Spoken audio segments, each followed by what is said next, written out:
When your mind is always going, you can never truly think about some of the things that may be important to you.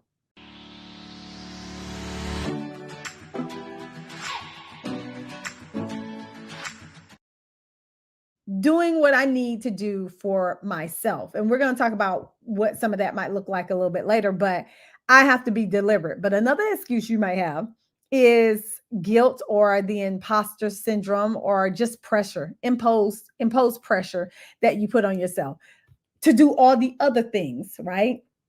But take care of yourself. And I get it. Trust me. I'm a wife, I'm a mom, I'm a professor, I'm an entrepreneur, I'm all these things, right? But if I put all this pressure on myself to do all those things, but not take care of myself, then frankly, I think that I'm being selfish to me. I find that there is a really amazing connection between self care and joy. And when we talk about joy, or happiness, right? It's just those emotions like gratitude and delight and inner peace. Like that's what joy is. And when I have found myself the happiest, it's always been when I've been able to take care of myself.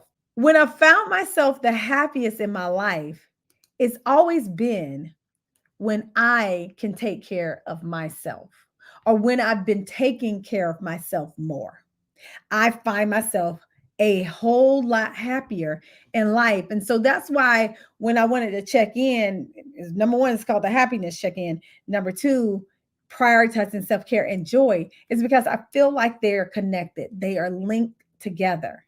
Because when you are out there looking for joy, then more than likely you're practicing self care, and then vice versa. When you find joy, more than likely you're practicing self care. If you practice more self care, you are more self confident. 64% of Americans said that they were more self confident. 67% said they had increased productivity, and 71% said that they are happier, right? So I've learned how to overcome that by going to sleep earlier. And when I go to sleep earlier, I wake up more energized and my day goes so much better.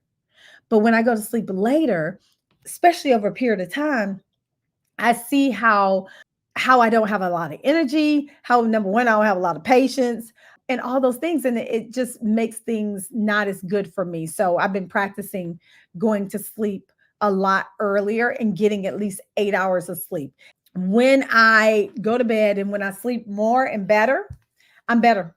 I'm more productive. I am just I can get way more stuff done. I think that when your mind is always going, you can never truly think about some of the things that may be important to you, right? So I am on, like I said, I'm on Peloton. Kiki, do you love me? And they have a whole mindfulness meditation, yoga practice, and everything like that. So I'm committing this month to doing that on a consistent basis. And so this morning I did a 10-minute gratitude meditation, activities that don't allow you to have to think and use your mind. I think we need that in our life. I know for a fact that I need that in my life because I'm always thinking. I'm always having to make decisions, right? Sometimes I have decision fatigue, right? Y'all probably know about that. Decision fatigue is when you always have to constantly make decisions all the time. Sometimes I want to make the decisions. I just want the decision to be made for me. That's what I want sometimes. And so when I do these activities, I don't have to make any decisions because I'm just relaxing. Please start taking your time off because you deserve it. And I'm telling you, taking that time off gives you back the joy and the energy that you need to keep going because I know most of our jobs are stressful at times.